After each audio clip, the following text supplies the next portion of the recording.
Today's guest is an entrepreneur, best-selling author, speaker, and brand builder who believes that work-life harmony is the key to evaluating or elevating your life. She's also the founder of Elevation Tribe, a platform that helps women launch, grow, and lead companies. Welcome to the show, Tina. How are you doing? Hi, Toby. Thank you for having me.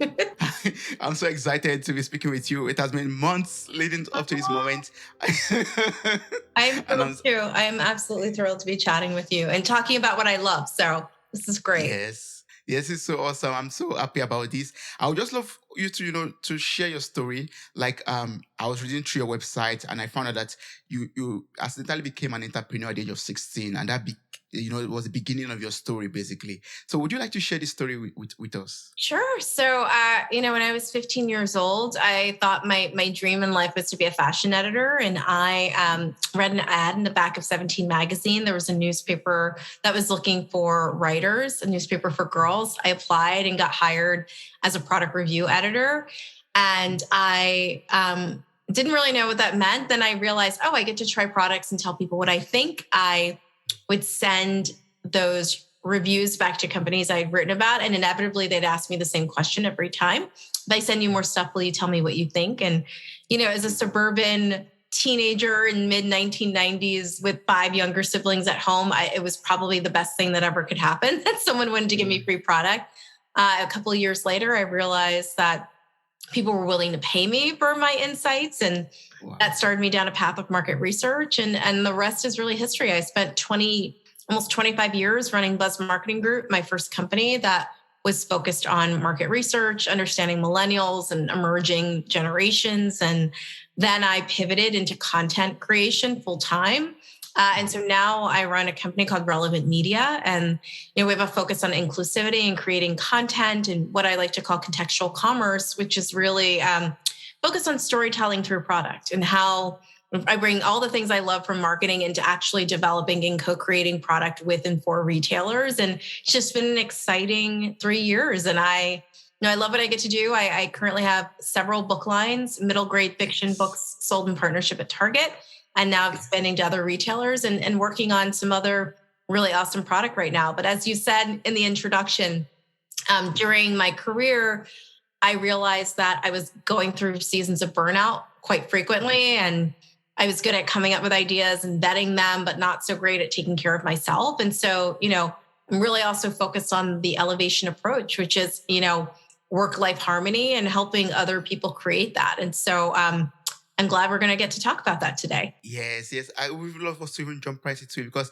I was reading through your story and I found out that at a point in your life, like you said already, you are living the dream, you are growing a 7-figure business, but you were on a train you were on a train, or an express train to burn out, like I read on your website. And I was like, wow, how can you, be living your dream, having that good life, earning that huge amount of money, having a successful business, and you're on the express train that's leading directly into burnout. So can you share this experience with people out there, with myself also?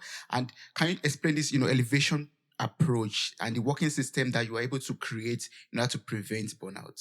Yeah, remember, starting at 16, by the time I was 27 years old, that was 11 years in business, so 11, and the majority of that time spent in school. I was valedictorian in high school, graduated college with honors, played varsity field hockey in college. So it was not that I was just in college focusing on business. I was doing a lot of other things. And so it just kind of been ingrained in me that I had to do it all. And I remember when my friends were like, we're going to go on vacation and your laptop's not invited. I was like, what? I remember the first time I said, I'm not going to bring my laptop. And then it died. Like I was actually not on my laptop for so many days that it just died. Like the battery was dead because I hadn't even tried to charge it. And it felt so liberating. And I remember, it's so embarrassing to say, like, I remember the first time I laid by the pool. And again, like, yes, did I do these things as kids? Like kids, you're in the water, you're doing that. Yeah. But I mean, in my adult life, the first time I actually was like laying by the pool, I was like, so what do we do? Do we just like lay here? And my friends are like, listen to music and read magazines and I was like, oh, okay. And then I came back and I was so rejuvenated. And I said, I need to take a vacation every year, right? It still hadn't clicked that like the way I was working, vacationing once a year or taking time once a year wasn't going to be enough. And then 28 was, I started working out more frequently. Like, it was like I couldn't skate by anymore. And that felt really good for me physically. I'm like, oh, it wasn't the workout. I didn't even care about the results of the workout. I cared about how emotionally it was making me feel. Like, I left a workout and I was like, I just feel less stressed, right? So I wasn't even starting to make the connections that I put together in my late 30s.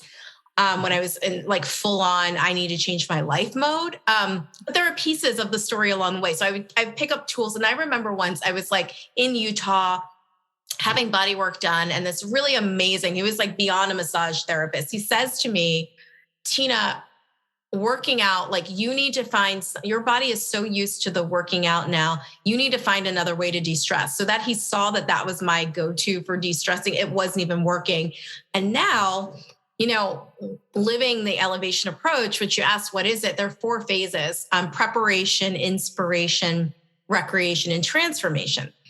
So in preparation, we all know that phase, right? We have a big idea. We're vetting it. That's the vetting process. Inspiration is when you go out and you start to ask other people, I have this idea and I think it's going to work. What do you think about it? Right? So you're being more visible. The step that was always missing in my life was recreation. Taking a step back. And that is by far the most important step I take in every creative thing I do these days, right? So whether it's creating the product, that moment where I am not engaged in the act of creating the product, the moment where I'm looking at, did I actually hire the right people to execute? Am I looking at this the right way? Am I just giving myself a moment to get inspired for a new middle grade fiction character? That had been missing in my life for so long. And then transformation, where you put it all together, it allowed me to go back to the things I was creating and make them even better because I'd taken a moment, just a moment, and sometimes we only get a moment. I'm not suggesting to your audience that you just go take 3 months off and see what happens. Sometimes we get 15 minutes. I practice every day, 10-minute visualization every single morning, 10 to 15 minutes of what do I want my day to look like, feel like, be like, what is a vision of what I want to bring into reality? Maybe that's all I get. I've had a crazy month right now. I have a crazy month ahead where I am traveling, I'm doing other things, but I know come April, which is my birthday month, my month with my family, like my whole family is taking a very big trip. I'm really building up to, I'm going to work so hard the next 4 weeks, and then I'm going to have a reprieve. Right. And so this approach just became how I live life. And it's second nature now, but I don't want the audience to think like, oh, it just took me no time to get there. It took many, many years of, hair falling out, like all kinds of things happening that were just a bad response to stress that I was feeling. So it's very important for us to take that time to rest, to recalibrate, to rejuvenate, basically. Mm-hmm. Yeah. Yes. And to know what those things are for you. What excites you? What lights you up? What makes you feel like you're doing something different? And an experience that gives you rest, creates joy, and gets you back to the place of being productive to bring it all. Because that's what happens is we get excited. We think we're going to launch something. And then what's next? Burnout. Oh, that idea didn't work. It's not that the idea didn't work. It's that you didn't have a process to work the idea, Yes, that's very true.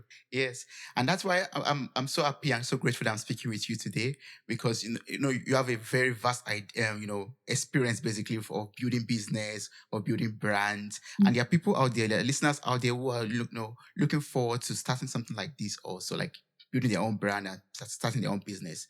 So for people out there who would love to do something like this, what's the best way to successfully build a business or build a brand from scratch? Yeah. So the first thing I would say is you have to have a point of view, right? And know that you are living a unique experience. Your story, your authentic story belongs to you only, right?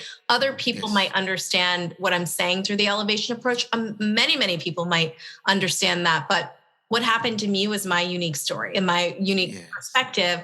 And I think we're also lucky to have that, right? I often say people make really dynamic individuals and bad copies, right? So we all need to lean into our authentic story. So I know most people might say, oh, what hasn't been done in beauty? If you think about the beauty brands we all buy from these days, it's a personal story that we're all connected to, and like we're all deeply connected. And it's that person's journey or their story that makes us buy their lipstick or their cream or something over someone else's, right? So I would say to your Yes. listeners, you all have a unique perspective. What are you Mhm. curious about? What is a problem that keeps you up at night? I will tell you the problem that was starting to keep me up at night was hearing friends say, "Oh, how do you get to do all those things? Mm. How do you get, wow, I wish I could have an idea and bring it to fruition." And they just weren't able to do that, you know? And so I created this for them to say, I'm no different than you. I believe we all have within us the power to be creative. We have to have a process and we have to unlock it, right? The people who do Yes. the best at, you look at someone like Miss Winfrey and look at what Oprah's done. She has harnessed her intention to create so much good in the world, but she is so incredibly intentional about where that energy flows, right?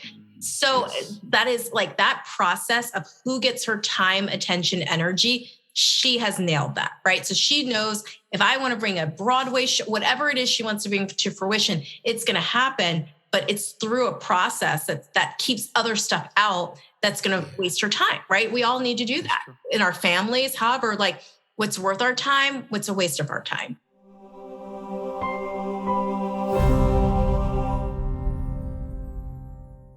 Hi, friend. Are you enjoying this episode? We would love to hear from you. Kindly send us a feedback.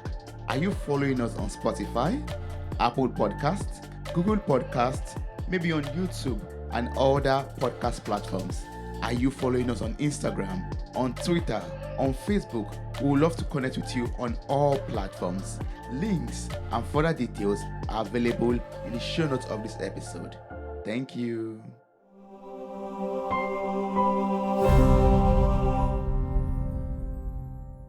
Ah, that's very true. Yes, and I love what you said earlier. You said everyone has that power, that's that ability to create. Yeah. And that's one thing that's very great because some people tell me, oh, yeah, there are a lot of people that are talented. Maybe I am not, as talented or I'm not as gifted or creative. There are people that that are meant to be creative and they are doing their thing basically. So, is there like an advice you give to people like that who are like caged into this mindset of like, I don't think I'm creative. I don't think I can do anything or start a business. I would say every single one of us has a different set of skills, right? And the first thing you need to know, it's really important that you understand where your gifts are and what you don't do. And I think there's sometimes shame attached to not being able to do something. I wear proudly what I have no capacity to do because that means I can hire someone 10 times smarter than me and they're going to rock it and they're going to do what needs to happen in that area. I don't know where we as a society started to assign shame to not having a certain skill. Like my youngest brother is a composer and his gift with music and what he's able to do. I can never do that. And I'm so happy to know him and to know when I need to bring something like that to fruition that he's there, and that he's Yes. going to do it. And so I would say lean into your special gift. Everyone has one. It's not the same. And I would also say sometimes if you walk into a room and you see a problem, it's important to know not everybody sees the problem you see. When I walk in, like if I'm in a retail store and I see like the way traffic is flowing in the store or the way things are Yeah. stocked, like I'm getting so annoyed. I realize the average person doesn't even see the friction that I'm like, this would be such a better shopping experience if this were over here. The average person doesn't even see what I see, And so sometimes True. we're comparing ourselves to other people and it's like, we're not even all seeing and having the same experience at the same time. When I ever watch something musical with a person who is musical and they tell you, oh my Yes. gosh, that person didn't hit that note, I would never know. I'm just quietly entertained and they're like, oh, this is wrong. Or, because we all have different skills. And so I think the comparison has to go out, has to go out of the window, Yes, yes, that's very true. Oh, that's very, very true. So we all have, area that we are, good at, areas that we, notice easily than other people. Yes, that's true. Exactly. Yeah. Earlier you were talking about, selling products based on our, personal idea, personal story, like, the lipstick or the makeup, it always has a story at the back of it or behind it, basically. So is this the way we could sell our big ideas to the market, or are there other ways we could sell big ideas to companies, to organizations, or basically to the markets, to the society? What I would say is you don't want to fail in a big way, right? You don't want to go so big and you fail. You want to get better and better and better. And I've had friends who have explained this to me as their companies have grown. Like, great to fail when you have 5 clients. Don't fail when you have 500, right? And so True. I think it's all about reiterating and getting better with a process, and really owning that process and getting to know your ideal customer avatars. You've probably heard this saying, ICA, even better. Yes. And so I would say, how well do you know who that end user is? Well, it takes time to get to know what they want. That's why when people say, I have 5 different customer targets, that means you have 5 different budgets for social media, right? You have 5 different Yeah. messaging strategies. Why not get so great at one that is like clockwork for you, and then you can explore a second? So I think sometimes we're so ambitious, just like I write for middle grade readers. I write adult books in areas where I have an experience. Like, I wrote a marketing handbook. I'm working on a book on the elevation approach, but I don't write YA because young adult fiction is not my skill set. I really honed a skill set to write for 7 to 12-year-olds. And so I think my feedback to your audience is, be really, really focused, right? Sometimes we don't focus for lack of thinking we won't be successful, but success is in being focused. Yeah. Oh, that's true. So find your niche and just focus on that niche, basically. Exactly. Yeah. Yeah. Exactly. Wow, thank you so. Yes. And this leads me to my next question. You were talking about being realistic with your goals, basically, and your budget. You talked about budget. So can you teach us how we could set realistic budgets, realistic goals, realistic roadmaps, basically, for our business? Yes. So that all goes. So I think everything starts with there are different steps. And on my website, I have like lots of free worksheets that could help the audience with this. So the first is like a feasibility worksheet, right? How feasible is the business when you understand everything it's going to take to create that business? Then we move into, who is the ideal customer avatar? What does that person look like? And thinking about where he or she or they might be. And then from there, what does it take to reach them, right? If you are targeting retired people in their 60s who prefer to do many things in person, your marketing budget may look very different than if you're targeting teenagers who mostly live and exist online. Maybe you need a really good budget for TikTok, right? So the more you understand who your end user is, the more you understand what marketing you need to do to reach them, because you've done such a deep dive into where they are and what they're looking for. Yes, that's true. And I'm so happy that you work a lot with women, because I also believe in women empowerment, especially in the workplace and also for business.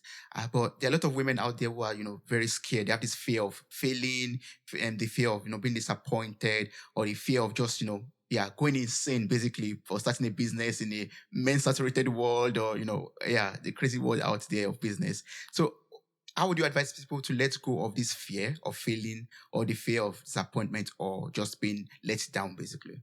So first of all, you will fail. I mean, I look at it's just, you got to accept that and move on, and not let it define you. And a lot of times, failure is just a shift in direction.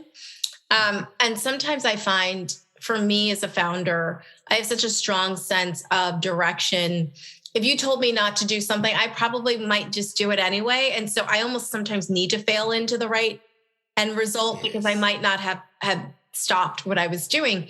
But for me, I ran a business for a really long time, that when I actually looked at the margins and how that business was being done and what I really wanted to do, I realized this isn't the best business. And I was able to pivot into something that is amazing business. And so I would say, don't be stuck on this idea of failure. Get really comfortable with the idea of a pivot, and get really comfortable with pivoting. I am in a season right now where I had to make a pivot that could be really uncomfortable in a piece of business, but I knew it was the right thing for the end customer. And instead of saying, oh my God, this could fail, I'm like pivoting before failure happens, right? And that's what we have to do, is like, sometimes we don't, I think sometimes, especially America, we have this like American optimism of like, it's okay, I'm going to thrive. And it's like, sometimes it's just not good business. And we need to accept that and move on to what is good business, and do good business, and make sure, that there's margin, that there's economics, that things make sense. Yes, that's true. Yeah. And I think this also links to what you said earlier about, identifying your right customer, knowing where your niche, for example, and once you've put all of that in place and you still fail, that means maybe you have to sit down, look at everything again, and maybe iterate or make some corrections, make some changes, or change directions. Basically, like you said, like failure sometimes leads us in a different direction of success. Yeah. Exactly. Exactly. Yeah. Yes. We have the Gen Z right now, and and we have to market successfully to them. So, can you like share some tips on how to market to the Gen Z? Oh gosh, I love Gen Z so much. I remember the first time I was starting to deep dive into who Gen Z is, and I realized pretty quickly, oh, Gen Z reminds me of teenagers from the 90s. And I grew up in the 90s, so I feel an affinity for and to them. And what I love about them, so we're talking about the most educated generation in history. We're talking about the most financially savvy generation in history, right? So they were younger than millennials, not as impacted by, last financial crash in 2008, but watched and decided to be savvy with their money. I would also say that they're an incredibly creative generation, but where they differ from others is they have figured out how to make money off of their creativity, and really good money, right? So they're not just making TikToks, they're figuring out how to create businesses out of TikTok, right? They figured out, you look at the younger Kardashians and how quick they were to build wealth. You look at some of the members of this generation and it's like, wow, they were able to harness the creative power of the internet, not just as a tool for entertainment, right? There are many people who are entertained by technology. This is a generation that's figured out how to leverage technology for business. And so I'm really... and the other thing I would say that's different about this generation is when I look at millennials were very much anti-establishment, didn't trust the government, didn't trust these long existing systems, and knew that they had to build around them, right? So millennial-driven companies like Airbnb, Uber, right? We want to completely change taxis, for better or worse. So we want to change how people work together. You look at Gen Z and they're saying, no, the government has a responsibility to the people, and we're going to go into these roles and we're going to change it and make these systems better. And so I think that's a real difference between millennials and Gen Z. Millennials are like, we were left with no jobs, right? We come out of college, the life we're supposed to have isn't there. We rebuilt everything from scratch. I think millennials also get a really bad rap, but I think what they had to do in that time and how they had to completely change systems to create jobs for themselves was incredible. But I think we're looking with Gen Z at a demographic and a generation that has had more stability.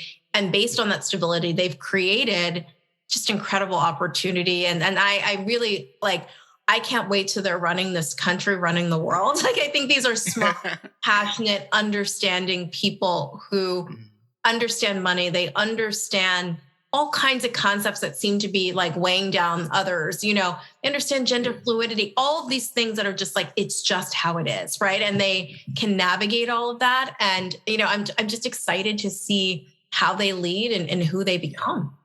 Yes. Would you think other people could compete with Gen Z?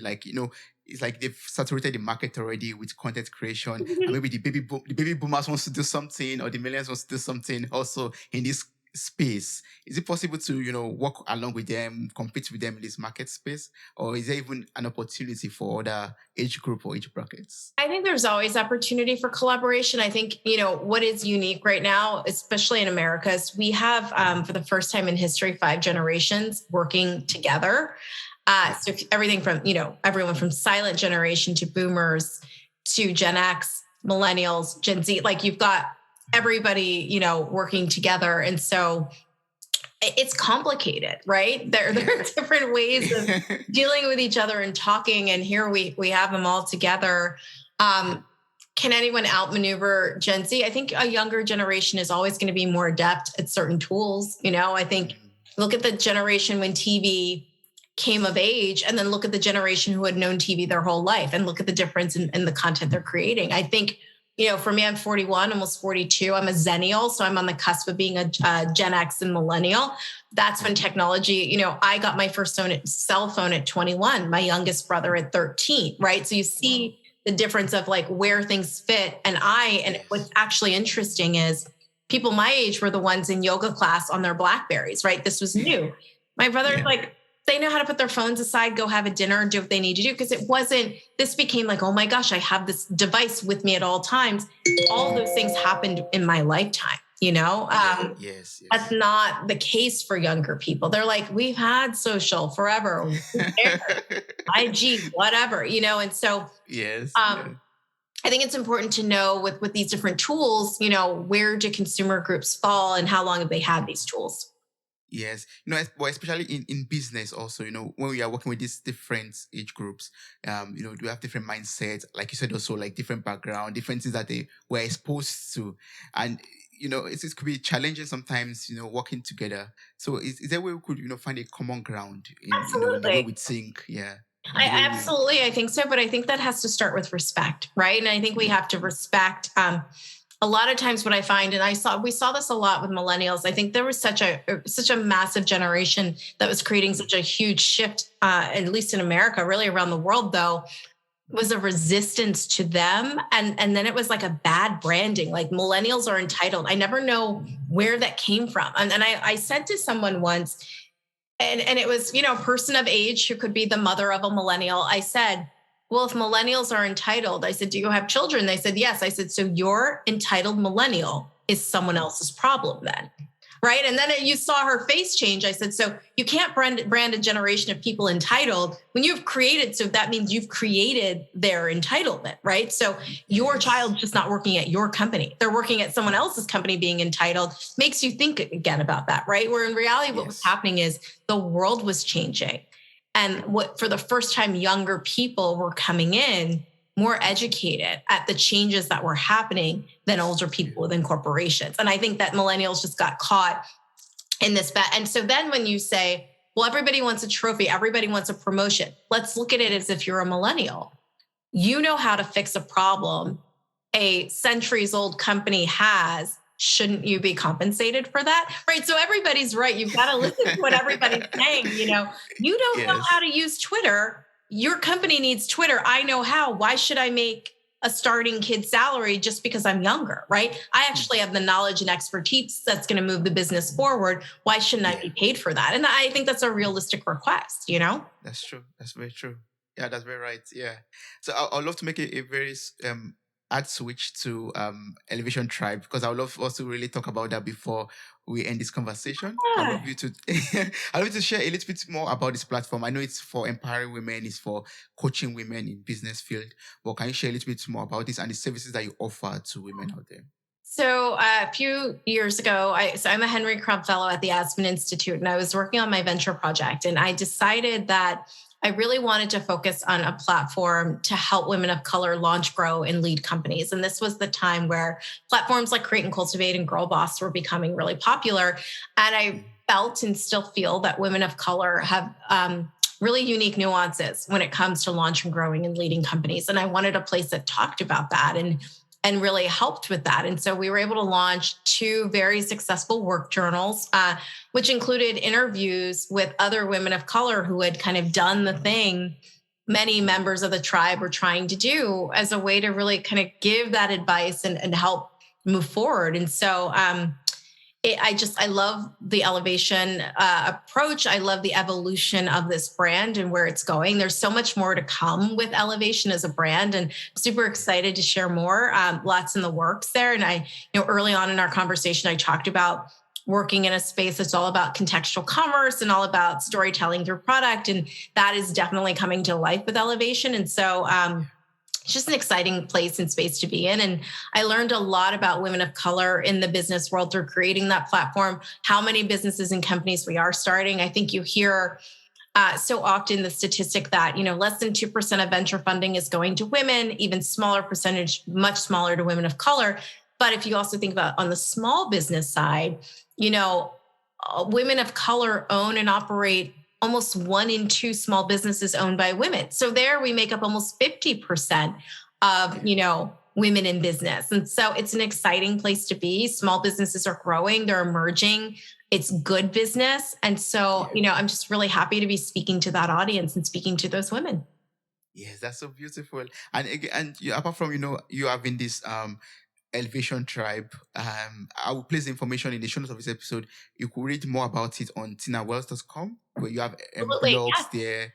You have a lot of articles also written there, and everything about the Elevation Tribe is also on this website. So I'll place the link there and encourage everyone to visit this website for further information and get across to Tina also. Awesome. But I love to talk about your books also, which are also available on your website. Yeah. You have a total of 18 books that, that you're author of, best-selling author also.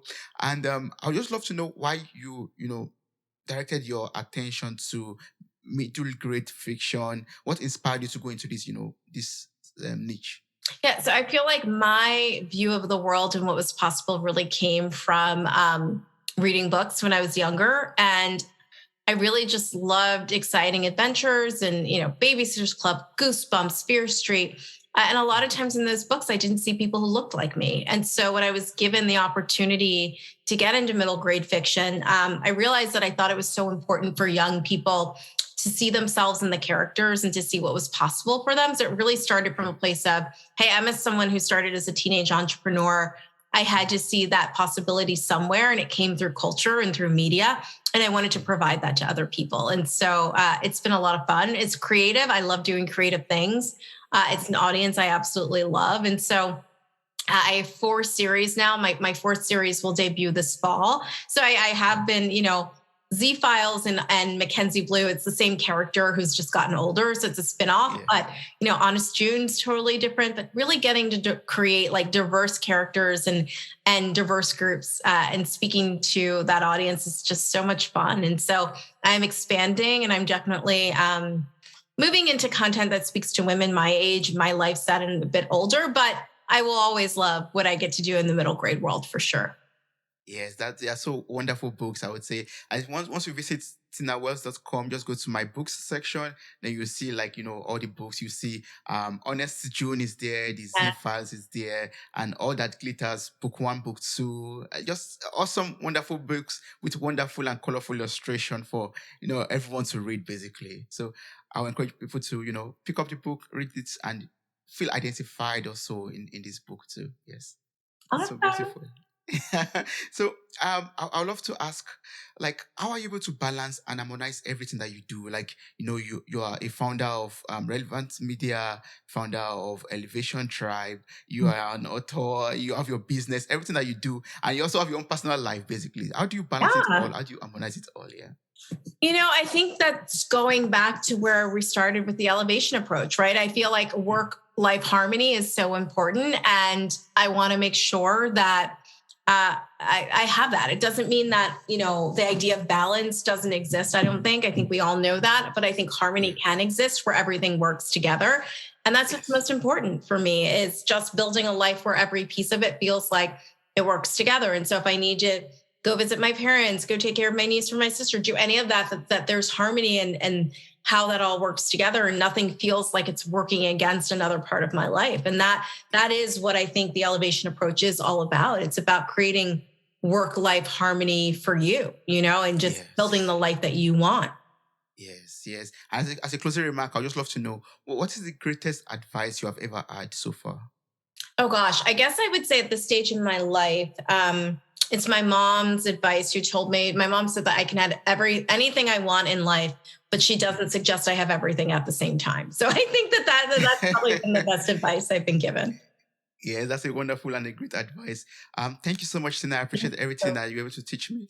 I'm going to place all of your information in the show note of this episode. So anyone who's interested in connecting with you or trying to contact you could do that through your website, I believe. Yep, tinawells.com. Yes. Yep. tinawells.com. Yes, exactly. Thank you so much for everything you were able to teach me. I really appreciate this. That's so awesome. Thank you so much. Wow, you made it to the very end of this episode. Thank you so much for listening. I'm grateful for your time, your love, and your contributions. Subscribe, like, review, and share this podcast. God bless you. Bye.